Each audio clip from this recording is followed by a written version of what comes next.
Kali 876 plays knight f3.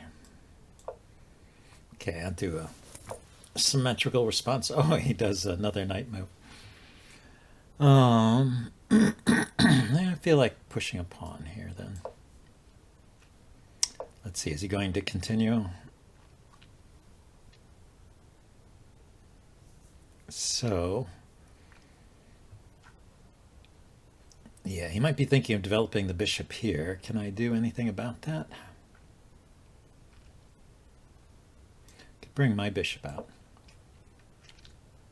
He could put the knight here, yeah.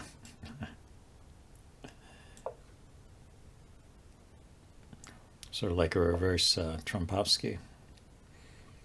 Okay, so I wanted to put this pawn up here in order to stop this knight from coming in. He could still bring his bishop here. Yeah, maybe he wants to do that.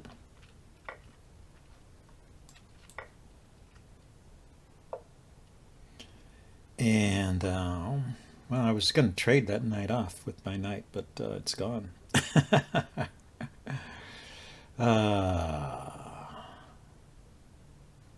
Okay, if I play here, then I am introducing the idea of playing e5.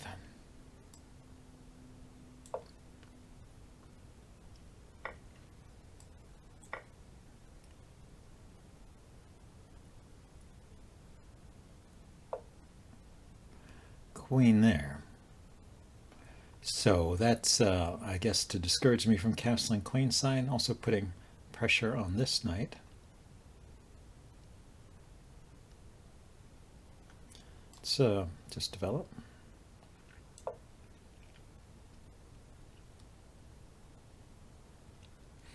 His rook is defended, so there's no pin here. Okay, is there a point to that move? I mean, does it do something other than force me to move the knight? I guess it forces me to decide where I want to put the knight. Do I want to go back or do I want to go here? He wants to take that pawn. I was thinking that's fine. Why should I be worried about him taking there? Okay, so I want to bring the queen out here, but then he can take this pawn. Or he could trade queens. Could kick the queen first, but then it could take this pawn.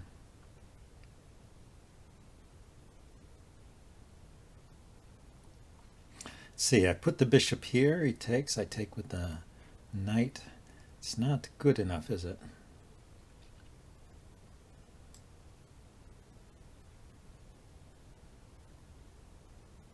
I may have to bring the knight back so I can castle. I see, if I take here, yeah, this looks bad. But I can take here with check.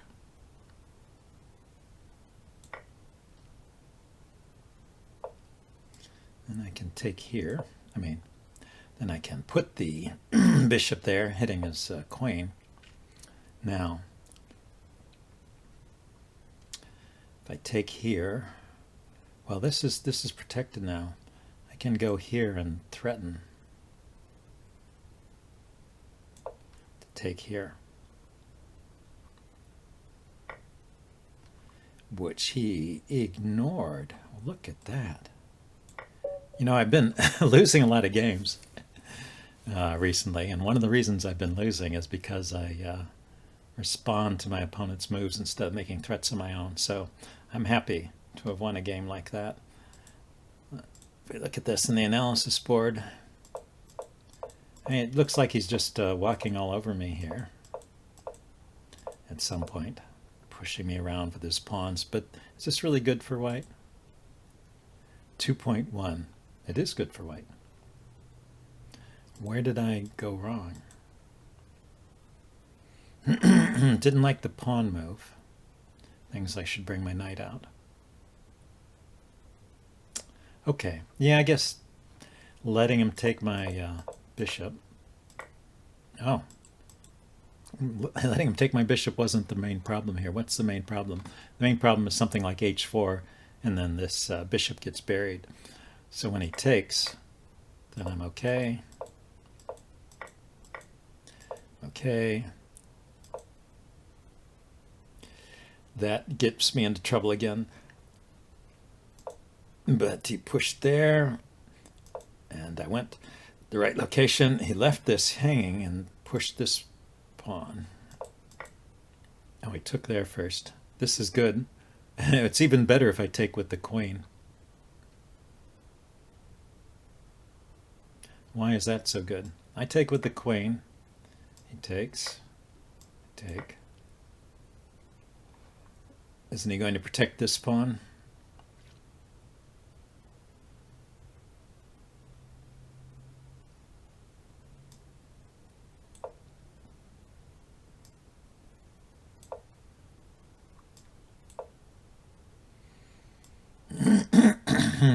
Yeah, I don't know.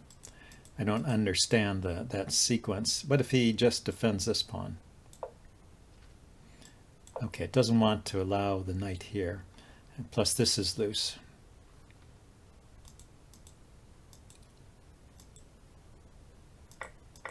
Yeah, I guess one point is that after that exchange, he has two loose pawns, this pawn and this pawn. If he goes back here to defend this pawn, I can just take this one. So I'm at least a pawn up. Okay, but anyway, we did this. Yeah, and taking here is a really big move. And I almost, yeah, he's actually better again in this position. He can sacrifice here. I was getting pushed around. I mean, I was feeling very uncomfortable. The queen in front of the king. What should I have done here? I'm better here. I should forget about this pawn and just bring the queen out like I wanted to. I was thinking about that move. What if he takes here? Well, he takes there, then it's mate. So he goes here first. And then, oh, the knight can go here. Now that is interesting because the queen defends it through the queen. So now he can take the pawn, but if he does that, I can take the bishop. Oh, he takes the rook. Okay, so he has time. What does it say? It says I should give a check.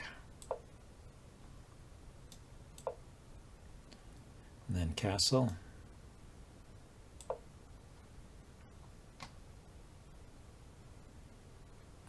And giving up a whole bishop here by pushing a pawn. But I guess there's some threat. I mean, this looks like a dangerous, the computer's happy with a position like this, like that -2 score, but that looks dangerous for black. Also, white would probably save the bishop rather than push the pawn. Yeah, I wouldn't play like that. Anyway, I'm happy with the result. So, but this move was a mistake. But his move was a bigger mistake, and I spotted it this time. I've just been letting my opponents get away with too much. And this time I was able to call his bluff, which is nice. Let's see if we can get a rapid game.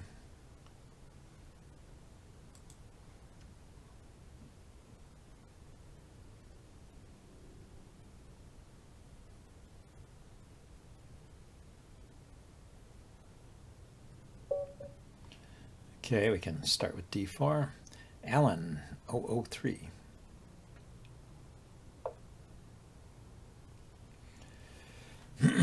So I could play e4 and transpose into a French defense.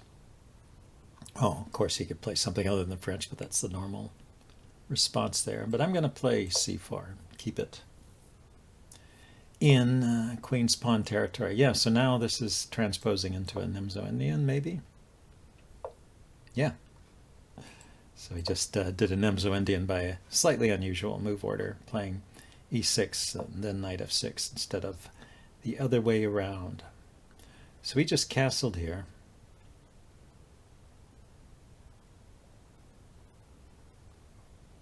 I think I will develop my bishop. and see what Black's plan is.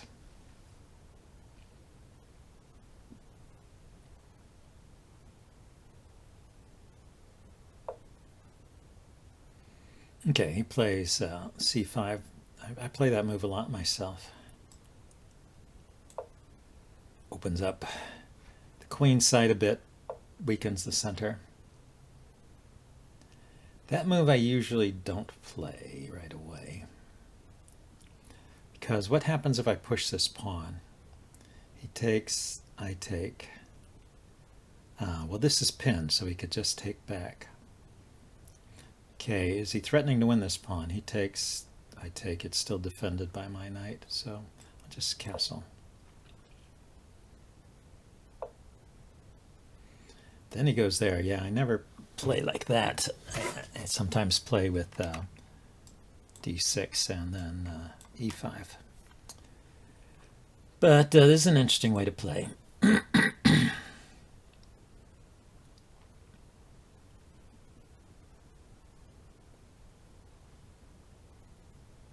So I take this pawn. What is he going to do? Is he going to take my knight first and then take back? Or is he going to take back?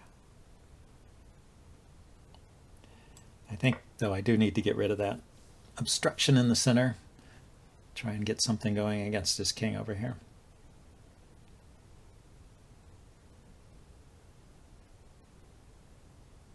Yeah, what I really wanted to do was push the pawn forward like this to drive this knight away, and then I could do the Greek gift sacrifice. Bishop there, knight there, queen comes out. It's all very good. Yeah, so he's being very resistant here. So I could play knight takes. And then he has to save this knight, although maybe he could throw in knight takes as well. But he could just take here. I could take his knight. He takes my knight. I take this pawn.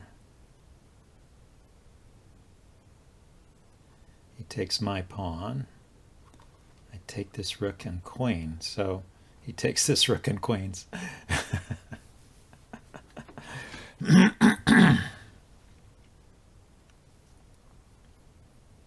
It's all even, except I have the move. If I could do something good with the queen. But this has all been hollowed out. The pawn has gone here, here, and here. So queen will show up here, but it'll have an empty diagonal.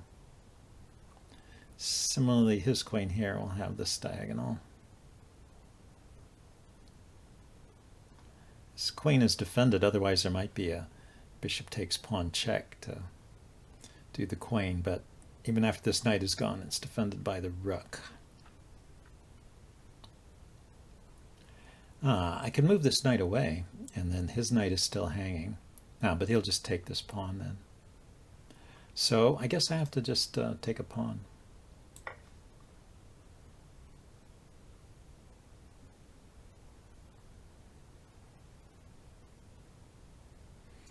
Don't mind an isolated queen's pawn position.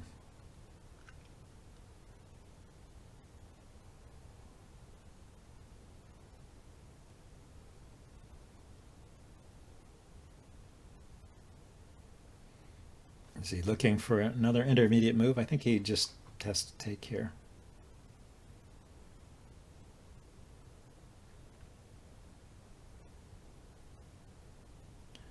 Maybe he's checking to see if I have anything great in that case.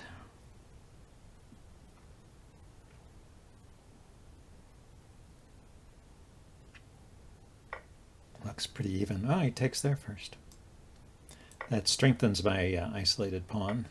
Formerly, the pawn formerly known as isolated. So I could play c4 right away. The queen would have to move.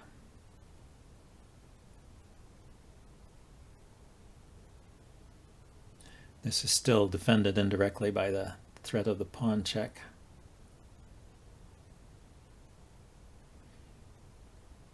Even after the queen moves, I mean.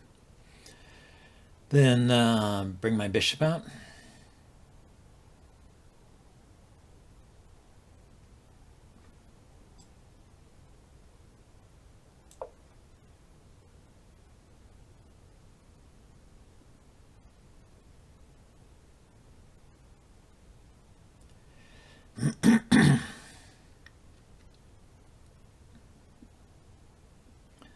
Let's see where he goes with the queen.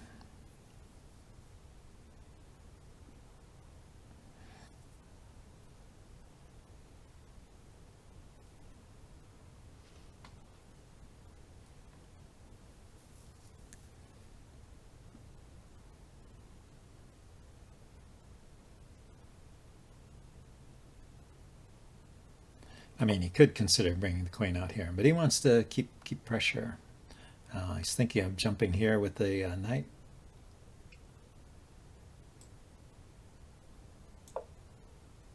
I'll just stop that idea right in its tracks. So like I said, knight takes, queen takes, bishop takes, pawn check, and he loses the queen.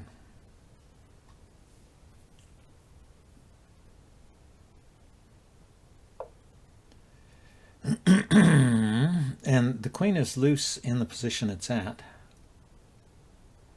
So when I take that pawn, how is he going to take back? What is his idea here?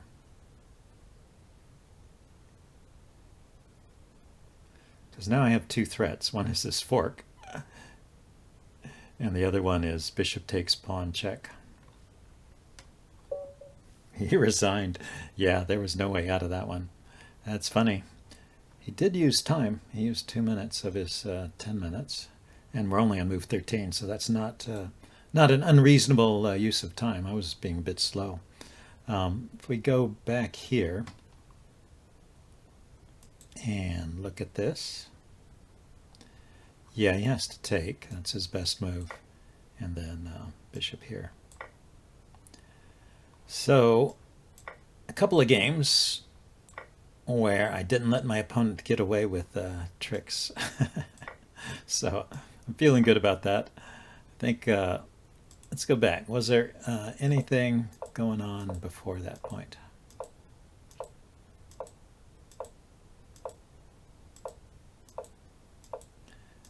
I mean, this all appears to be about even. Taking there is a reasonable thing to do. Taking there is interesting. Still okay. It wants me to take the knight here. Let's, oh, and then it changes its mind and says I should take the pawn, which is the move I played. Let's follow this line. What does it think will happen here? Thinks I should just take back. And then it thinks his bishop should retreat. What if his bishop takes? I have to go here and take here. I mean, it seems like he just won a pawn, but it's giving a +1 score for white. Okay, well, there's bishop here hitting the rook. That's forced. And queen here hitting his bishop and hitting here. Queen comes out to defend here. Rook comes out to attack. Whoa. Pawn forward? Oh, because it actually threatens a fork here. So I can take the bishop, but then he'll fork my two pieces. So knight here. Then what? Then here. Knight takes. So this line wins a pawn for me after giving that pawn up, and I still keep this positional edge I have. This is nice, this pen here. Yeah, I guess it's just a good position for me. Interesting. Well, I would not have played that way. The idea of leaving the pawn here, yeah, and expecting him to retreat seems a bit surprising to me. Anyway, I took, if we go back to the game here, and that was one of the okay moves. And I had a better move here. Well, again, it wants me to take this knight and mess up his kingside pawns. But I'm keeping an edge here when he takes back with the queen. Yeah, if we back up, I was thinking about this move. This is definitely a move that was on my radar and likes it, huh? I didn't want his knight just to hop away.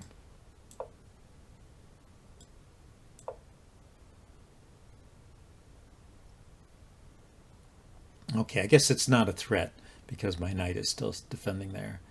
and I can either kick the knight away or retreat my bishop, and I'm all fine. So I could have played that move instead of what I played, which was h3, but that's still okay. And then that move, e4, was just a blunder. And the only way to punish it is to take, because that's forcing. It sets up this fork, sets up this discovered attack on the queen, and yeah.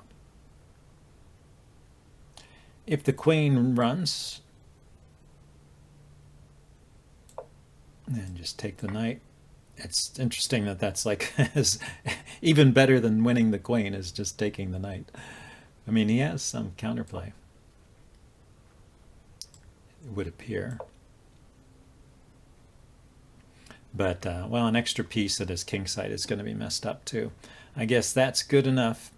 Anyway, like I said, lately I've been losing lots of games to opponents who didn't really deserve to win. I just didn't find the way, didn't spot the way to punish them. So I'm glad I was able to do it this time.